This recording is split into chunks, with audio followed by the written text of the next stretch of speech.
Hi, my name is David Cage. Hey guys, Hi. I'm all the way back here right now. Wasn't Detroit Become Human like a really weird thing that happened?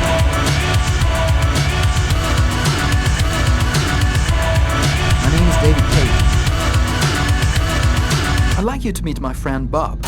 Detroit Become Human is a dumb, stupid game. The story is stupid, the characters are stupid. This game is stupid. It's dumb. It's not good. At the same time though, for no reason, this game is also one of the best adventure games ever made. That might sound contradictory, and it kind of is, because this is a contradictory game, albeit one that apparently still resonates with people. I mean, just recently, the game sold like 1 million copies in 1 week or something, totaling to 15 million in sales. Goddamn! On top of that, the game has a really weird fan base.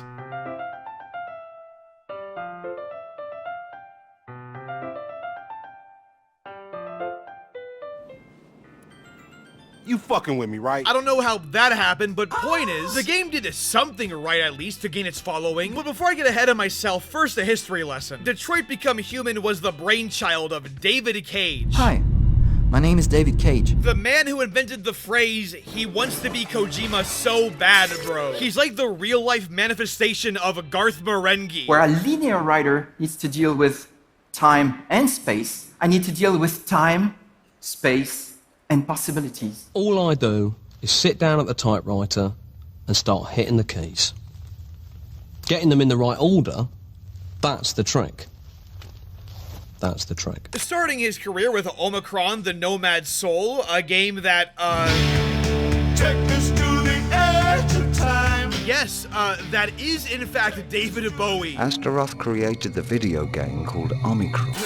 What? How about a biomechanical penis implant? I'm a Metal Gear fan, and this, in fact, might be too much for me. However, David Cage's next game would really cement who he was as a game designer, for better or worse. Fahrenheit, also known as Indigo Prophecy, also known as Fahrenheit Indigo Prophecy. Now listen, okay? Fahrenheit is a game so groundbreaking that it isn't even really a game, because on the main menu it says new movie on it. Because Fahrenheit is trying to be more of an interactive movie than a video game, I suppose. Sadly, the movie in question isn't good. Yo, let me make you a deal.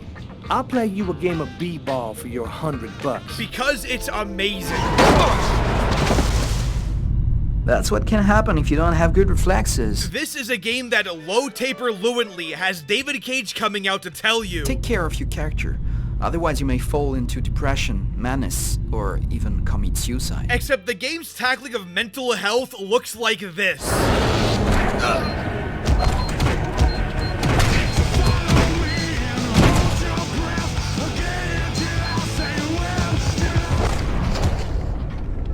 Something is changing inside me.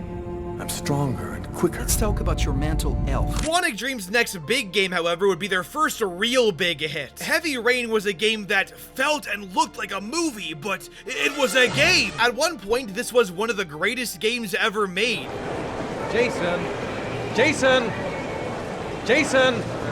Emphasis on the was. I went to the park with my son. Jason! However, while making his next game, I guess something really bad happened to David Cage. So out of pure spite and revenge, he put Elliot Page and Willem Dafoe in a video game, made it the most boring and incoherent mess ever, then forced everyone at Tribeca Film Festival to play it. Beyond Two Souls is less of a game and more like an 8-hour Elliot Page humiliation ritual. I like to read, and I like sports. That boy said. I like to read, I like sports. I think one of the funniest things is that when Quantic Dream was accused of having a toxic work environment, David Cage responded with this. You want to talk about homophobia? I worked with Elliot Page, who fights for LGBT rights. You want to talk about racism? I worked with Jesse Williams, who fights for civil rights in the USA. Judge me by my work. Yo, immigration. You'll come like my pleasure. Judge me. Judge me. Why me? So up to this point, David Cage's career has been, not great, leading us to his currently last game, Detroit Become Human, which, to its credit, is David Cage's best game. It's also really, really frustrating. Detroit Become Human is just as much a masterpiece as it is a total train wreck. I haven't really given Detroit Become Human a full-on new playthrough since I first played it in like 2018, and I will say, revisiting it was surprisingly fun and interesting. It also reminded me how dog shit quite a bit of this game is. Okay, bro, I got up to your fancy little fucking clubhouse. You mean to tell me And I'm gonna tell you why, so let's judge David Cage by his work. And be careful. You're entering a world where anything can happen. Yeah, no you're not. Part 1, the things Detroit Become Human gets right. Not counting Connor, because I'm saving that for later. First of all, the game's intro is fantastic. You play as a Connor, one of the main characters of the game. You are an android in a world where androids are everywhere. And you're thrown into a hostage situation involving a rogue deviant android, a little girl, and the side of a building. Yeah, talk about starting off with a bang, right? And it's your job to piece together what happened here. Doing so, of course, increases your chances of success. And overall, it's a very natural way of teaching you the game's mechanics, as well as the universe and even a hint at the game's themes. It's also held together by just incredible sound design and visuals. For everything right and wrong about this game, it does understand the importance of a first impression. Your first 15 minutes are important. You gotta engage the player just like that. And what else is more engaging than throwing your player into an active hostage situation? And again, man, the presentation, most importantly, the soundtrack, composed by 3 different people for each different character you play as. This provides a unified yet distinct soundtrack that very powerfully fits the context of each character. From the emotional and intimate violins of Kara's story,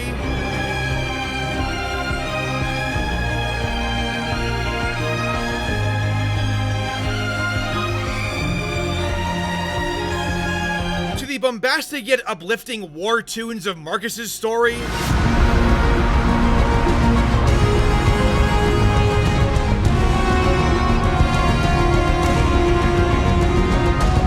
grimier and darker investigative songs of Connor's story.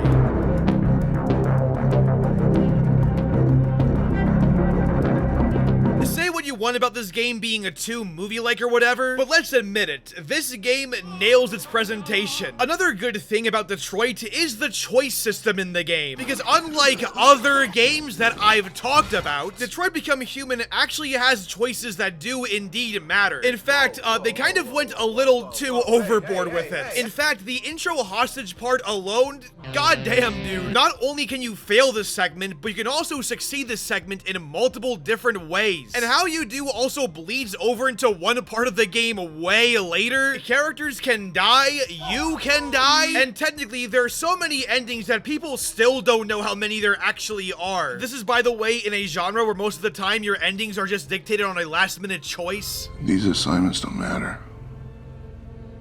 This course doesn't matter. Detroit Become Human is one of the few choices matter types of games where the choices actually matter. Who would have thunk it? There are some limitations, I will say. Some events do happen kind of linearly because they have to, but at that point I'm kind of just being an asshole and nitpicking. Remember, this is not just a story. I just can't imagine the amount of work that went into how branching this narrative really is, man. There is, however, one big catch that I have to establish. David Cage is really bad at writing. The thing is, if you've played any David Cage game before, it becomes really clear that he wants his stories to have a deep, profound impact on you, which is fine, except he's not good enough to do that. He's more concerned with the illusion of his games being some kind of a high art, without understanding that taking his head out of his own ass might be the first step. David Cage writes his games like this image. That's what his games are. And this is very apparent in Detroit Become Human. The whole game is one big civil rights allegory. And because it's so on the nose about it, it's very hard to take seriously. And look, if you want to make a political game about robots, that's more than fine. Just don't write it so disingenuously. Why are you helping us? My people were often made to feel their lives were worthless. This kind of thing ends up cheapening the whole game and showcases how flimsy the narrative really is. These ideas are very surface level, like Metal Gear Solid 2, this absolutely is not. The theme of Detroit Become Human is racism is bad, but if it's towards a robot, Are you still a racist? And it wants you to sit there and think, maybe I am one if I were to be racist with a robot. Perhaps these video games are a form of art. My brother just got his first shiesty. It's like the game was made for the Continental Breakfast guy from Key and Peele. What will you think of next, Germany? I mentioned all this briefly because it is a foundation for why this shit does and doesn't work. More importantly, David Cage's on-the-nose writing style is given one very large exception because Connor's story is actually good.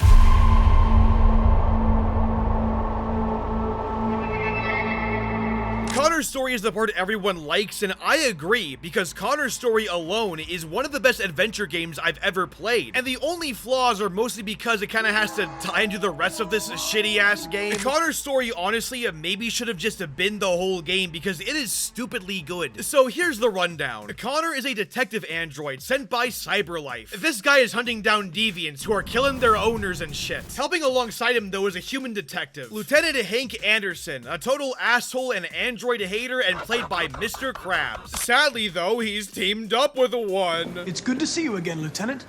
Oh, Jesus. The first strong point is that the buddy cop duo is really fun between Connor and Hank. You're starting to piss me off with that coin, Connor. Part of which due to Brian Deckard and Clancy Brown improvising their lines, maybe against David Cage's wishes. I like dogs. What's your dog's name? I told David Cage on set that was my favorite line in his whole 3,000, 5,000, 20,000 page script, and he was really not happy about it. What are we doing? Basketball isn't easy. I'll play you a game of b-ball. And as a result, the characters really end up taking a life of their own. And unlike the rest of this pretentious-ass game, the game now is able to have fun with itself. And when it does, it's actually really funny. Connor, the fuck are you doing? Coming, Lieutenant. It's me, Connor. Attack! Good job. On top of that, Hank is just a great character. He's kind of a Chloe Price kind of dynamic, only actually done well this time. You aren't supposed to view him as a badass. The fact that he is just comes naturally. But the fact this dude gets wasted every night and is suicidal over his dead son, it's sad, tragic, and empathetic for sure, but it's also kind of pathetic. What were you doing with the gun? Russian roulette. Want to see how long I can last. The dude is an asshole, and the game is more than okay with letting you view him as an asshole, as evidenced by the game actually letting you talk back to him. Beat it, you hear me? Get the hell out of here! I understand. It probably wasn't interesting anyway. A man found dead in a sex club downtown. Guess they'll have to solve the case without us. You know, probably wouldn't do me any harm to get some air. But you also feel bad for him too. The reasons he's an asshole are understandable. And he's not exactly an overbearing asshole either. He's a loudmouth for sure, but he also just doesn't give a shit about you or what you do. If anything, he just wants to get rid of you as soon as possible. Is there anything you'd like to know about me? Hell no. Well, yeah. Why do they make you look so goofy and give you that weird voice? CyberLife androids are designed to work harmoniously with humans. Both my appearance and voice were specifically designed to facilitate my integration. Well, they fucked up. That hat makes you look like a girl. It makes for a way better dynamic than abusive lesbian girlfriend who you're supposed to like at the end for whatever reason. Especially when Hank actually goes through an honest-to-God character arc throughout this thing. But what really ties it together is the friendship system, where in the game, certain actions do affect characters positively and negatively, and the game tells you how close or distant you are from them. Now, on paper, this system is actually fantastic. Instead of getting a vague "he will remember this" message on the corner of your screen, you instead get actual measurable feedback. You can actually gauge how close or distant you are from a character narratively. The one problem with this, though, is the characters themselves. Most of them are very one-dimensional and uninteresting, and as a result, you kind of just appeal to them the whole game, and the system ends up being kind of basic. Except for with Hank, who is, by all accounts, an actually three-dimensional and way more complicated guy, and as a result, his social cues are way more harder to gauge. You have to read his social cues and the narrative pretty closely, and And as a result, the player forms a really deep, intimate connection to Hank. The times you fuck up with him, it really stings. And sometimes your attempts to bond with him or make him like you more might end up fucking up things even further. This dude hates androids, so you would think killing them would be what he wants. Except no, because you're showing him that androids are cold-blooded killing machines. Sparing them shows him empathy. So when you're around him, you have to show him that androids are empathetic. It's again the kind of thing Life is Strange wishes it could do. It's tangible, it's interactive, it's complicated, it's challenging, and most importantly, it's weirdly out of left field for a game as blatant and unsubtle as this. It also helps that Connor's storyline is just in general the most interesting. It isn't perfect, there are a few times that are kind of over dramatic. Like for example, Hank's son died because an android fucked up during surgery, right? But turns out at some point off screen he discovered that it wasn't an android, but rather a dude high on a fictional drug called red ice. Cole died because a human surgeon was too high on red ice to operate. What? And it's like, do we really need that? Is forgiveness not enough in this game? But other than those David Cage-isms, Connor's story is thankfully relatively reserved. On a basic level, it's the one with the most action and the least pretentious bullshit, so the game's themes come out naturally instead of being shoved down your throat. Plus, I love me a good crime story, and this is that. You'll encounter dark, grisly crime scenes, you'll investigate android terrorist hijackings, you'll sneak into evidence rooms and tamper with evidence, you'll scan through the video memory of sex robots, there's even an interactive interrogation scene. 28. 28. And all that is very engaging, but Hank and Connor's relationship is the star here, with both how engaging and well performed it is, and how challenging it is to maintain. I love Connor's story, it's incredible, and it hurts me that the other 2/3 of the game are total garbage.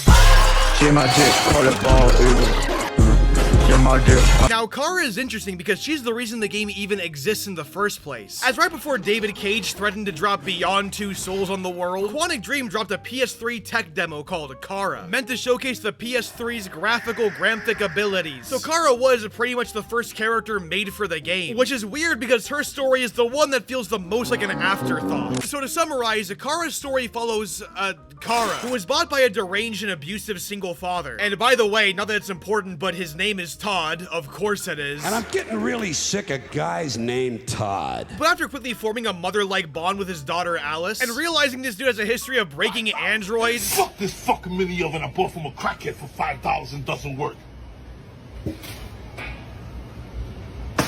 Kara becomes deviant, then kills him, then runs away with Alice. And the whole rest of the narrative is about them escaping to freedom. Okay, that's not really a bad setup. I mean, ignoring the whole thing of Todd being a very obviously poor person, and yet somehow spending at least a $14K on robots just to break them again. Where did you get the money for this? The setup itself isn't actually too bad. It's kind of a sad dad game, except, you're a mom this time. I am professionally known as Mommy in the competitive Counter-Strike scene. And you know what? I like me a good sad dad game. I love The Last of Us Part 1. I love God of War. Donate to my Patreon so I can buy Pragmata right now. There should be a lot for me to like with Kara's story. The issue is that the actual saddening daddening is not very dynamic at all, and on a first playthrough the story is a kind of cute, I guess, but upon subsequent playthroughs you realize just how bland their chemistry is and how boring their segments are. And you might say, well, of course it's bland, Kara is a robot. But that's not my problem here. The real issue is that Alice and Kara just kind of remain the same throughout the entire game. This might sound weird to say about a child, but Alice is too perfect of a character, and the challenges of taking care of a child aren't really explored at all gameplay-wise. And if you essentially play as the best mom you can be towards Alice, you're coasting along just fine. Their whole dynamic is pretty much Alice telling you, I love you, Mom, and your job is to press X to say, I love you too, son. I think it's because the game really wants you to like Alice and not hate her, so then the average gamer contrarian doesn't post something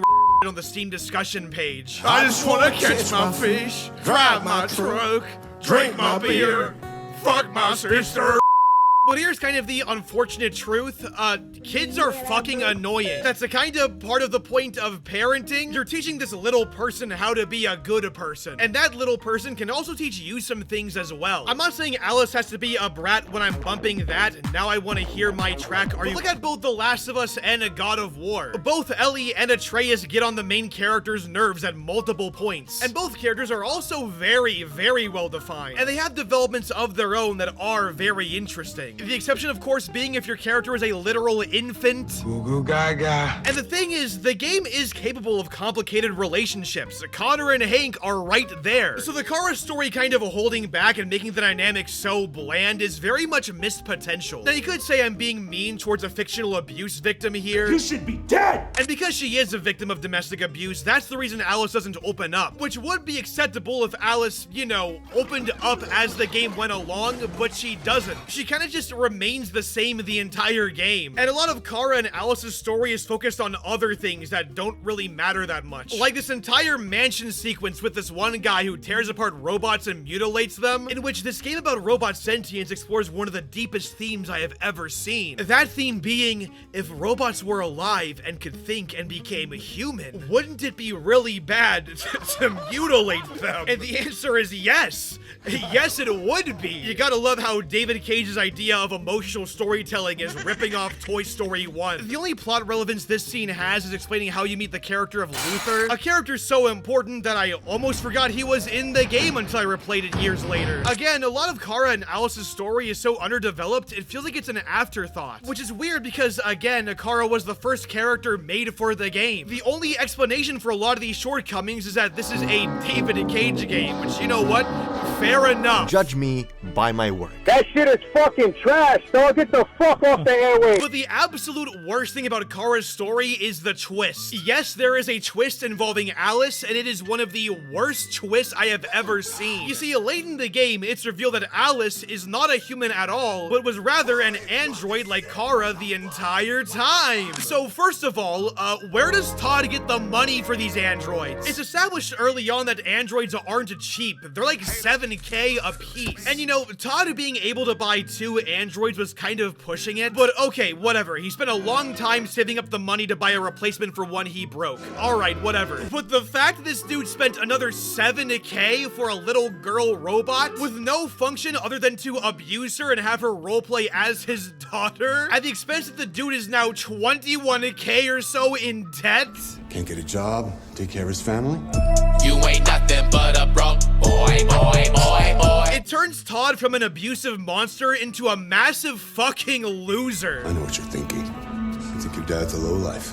Fucking loser?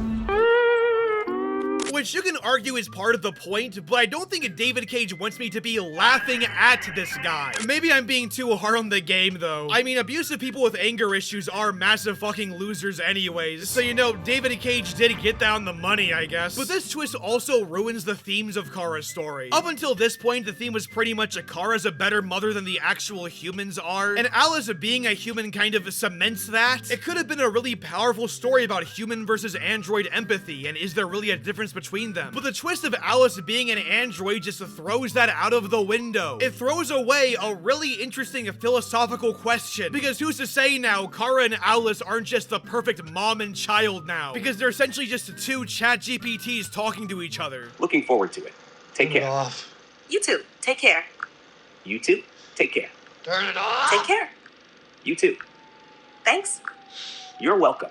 If you ever need anything. This is no joke, one of my least favorite twists in anything ever. Because again, it goes back and ruins the entire themes of this entire sub-storyline. And now that the game has disconnected me from any emotional value Kara's story could have had, it becomes very apparent how much of a slog her segments are. Oh boy, I can't wait to slowly walk around for 45 minutes or so. And this all could have been fixed if Alice weren't just a talking MacGuffin, or if the twist just wasn't so fucking stupid. It really does feel like one big big pretentious afterthought, to the point where there's even one big entire deleted like action scene in the Pirates Cove chapter, and it was cut so late into the game that fans were able to mod it back in and restore it, which, you know, ain't helping the afterthought allegation. But for all the reasons already listed, Kara's story is just the worst in this game to me, as not only is it a slog, but all the good ideas are filtered through terrible creative decisions. If it's any consolation though, it's not the worst by a whole lot, because Marcus's story sucks too. I'm not a cow, but you know I love to say moo. Unlike Kara's story, which is actively frustrating because of how much it fumbles actually pretty good ideas, Marcus's story is usually at best just kinda whatever, and at worst very stupid and contrived and ham-fisted. I find it more entertaining than Kara's story, and again less frustrating, but I wouldn't blame someone for thinking this one was the worst chapter because it is so incredibly mid. You play as Marcus, the assistant to a world-famous painter. However, this old famous artist is starting to feel his age, not really knowing what to say in his art anymore. He then makes Marcus paint a picture and is so impressed by the player pressing buttons. It's kind of funny watching this because the guy is literally impressed by AI art. The dude literally reacts how I did watching Marty Supreme for the first time. Oh my god. However, Carl the painter guy has a son, Jesse Pinkman, who loves drugs and his dad's money but hates androids. You know what? This thing is not your son. It's a fucking machine! Yo, Gatorade me, bitch. And after his son breaks in and assaults Marcus and his dad passes out. By the way, it is really funny how this character is literally just a Jesse Pinkman knockoff. You're scared to fight back, you fucking bitch! Oh, well, Heil Hitler, bitch! Marcus becomes deviant, but is then framed and thrown in the scrapyard. So he has to claw his way out and fix himself using spare parts lying around, all while praying to Robo-Jesus that they're actually functional. In a sequence that, to be honest, on a pure audio-visual level, is fucking awesome. I especially love how corrupted and muffled the sound is for the most part, but then you get that audio processor replacement and the sound just cuts out, and then you just hear the loud, visceral rainfall like it's just screaming at you. It's fucking awesome. And look, to preface, a lot of the Robo-Jesus stuff later is kinda dumb. Actually, it's really dumb. But in this scene, though, I can't lie, Marcus crawling out like a messianic figure is fucking hard. My name is Marcus.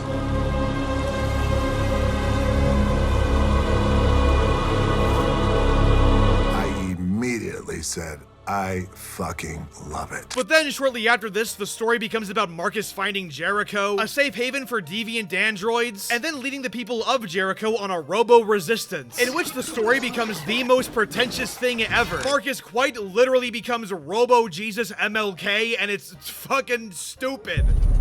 You're free now. Oh, we've just gained the power to telepathically do it. Oh god, okay, he's getting... Yeah, he's Jesus. I know writers who use subtext, and they're all cowards. You can spray paint "We Have a Dream" in reference to Martin Luther King Jr. One planet, two races. Oh my god. I can't wait for the Detroit Become Human sequel, Character.AI Unchained. It just goes back to how bad the political ideas and exploration is in this game. It just kind of slaps real-world allegory onto fucking robots, throws a bunch of mustache-twirling villains into the mix, and just kind of expects you to go along with the whole thing. With that being said, there is a solution in this very game, going back to Connor's story. Because as mentioned earlier, Hank hates androids. However, his reasoning and the way he does so is much more realistic. Sometimes he even has a point. I know jack shit about androids, Jeffrey. I can barely change the settings on my own phone. People are fucking insane. They don't want relationships anymore. Everybody just gets an android. They cook what you want, they screw when you want. You don't have to worry about how they feel. Next thing you know, we're gonna be extinct because everybody would rather buy a piece of plastic than to love another human being. He's right, you know. And maybe all this wouldn't be so bad if the game's themes weren't, as always, just so surface level. The game doesn't really explore what it means to be sentient, and why androids would be sentient enough to have rights. It just kind of equates owning a talking iPhone to slavery. Now, it's not all bad in Marcus's story. I do like the idea of having a choice to overthrow the government and have a violent revolution. Either that or a Gandhi-styled peaceful protest. I think that right there is a much more tasteful and grounded allegory for civil rights, especially because you're giving the player they are a political question they can actually engage with and make a choice for, but the human side is often very one note, so I'm not really conflicted when using violent force against them, leaving a lot, and I mean a lot, of political dead air to be unexplored. Also, the characters in Jericho are so boring. What are their names? Simon, North, that other guy? I just don't care about them. They suck. There are even romance options with them, but to be honest, I don't care. These characters are so boring. It's again the problem with the whole friendship system thing. It's only as good as the characters are. And the thing is, with the exception of Hank Anderson, they often aren't. So yeah, Marcus's story, it's not great at all. Out of all three of the narratives, it's the most r/I'm 14 and this is deep shit ever. It reminds me of iRobot. Just like, I don't think I have to elaborate on that anymore. It just reminds me of iRobot. Can a robot turn a canvas into a beautiful masterpiece? I am Martin Luther King. I want to oil you up. What the fuck does that mean? What the hell is going on here right now? So hopefully by now you get it. Detroit Become Human is a kind of a mess, but frustratingly is also a masterpiece. The stories of Kara and Marcus are often full of missed potential, as well as bad characters and a bad allegory and bad narrative decisions, while Connor's story, meanwhile, feels too good for the game that it's in. However, if Kara and Marcus had very heavy reworks, I could see their narratives being not terrible. With that being said, though, I had a load of fun revisiting this thing, and for Connor's section alone, I would recommend this game, at least for one playthrough or two, and especially when the game is like a $10 or under nowadays. Since Detroit, Quantic Dream has gone on to not release Star Wars Eclipse, and the cinematic movie-like adventure game genre kinda killed itself. Have you ever heard anyone say, man, you gotta play the Dark Pictures anthology, it'll change your life? I can't wait to play the Until Dawn remake. It's a kind of a shame too, because Detroit really does get close to cracking the code, but in a world where we have a million cinematic video games nowadays, except they don't try to be branching and instead are able to control their narratives, it's no wonder this mini genre kind of died out, and maybe for the better. Instead of worrying about branching narratives, that is if you aren't just lying to your player, why not just have a more controlled and focused narrative with a solid beginning, middle, and end? And the branching narratives can just go to the RPG genre, I guess. What I'm saying is, bring back the point and click genre, goddammit. Still, I had fun with Detroit, but David Cage didn't really want me to have fun, did he? Fuck you in the lane you came with. Me and you ain't on the same shit. You ain't in my lane, bitch, nah. Throw that shit in fifth, rollie on my wrist. Ay, baby, you a star, I'm my only wish. I'm counting blue hundreds, I'm too money. Ay, and my little bitch, she too lovely. Yeah, hanging up and calling me right back. Ay, baby, why you calling me like that? Yeah, getting high with the seat laid back. Baby, gon' relax, yeah. Hey, they don't know the half, yeah. No matter what happened, I got your back. Baby, that's the facts, yeah. That's the facts, yeah. And we can fight, but the feeling's gone. I try to find the words, but they never come. I can still see you on the lawn. Hey, laying outside in the summer sun. Yeah, we can fight, but the feeling's gone. I try to find the words, but they never come. I can still see you on the lawn, hey, laying outside in the summer sun. Hey, I'm with a dark-skinned girl on a Sunday, that's that Black Sabbath. She put them ones all down on a Hyundai, and she had to have it. Baby, that's the facts, yeah, that's the facts, yeah. Do you believe in God? That's a complicated question. It depends on what you mean by God.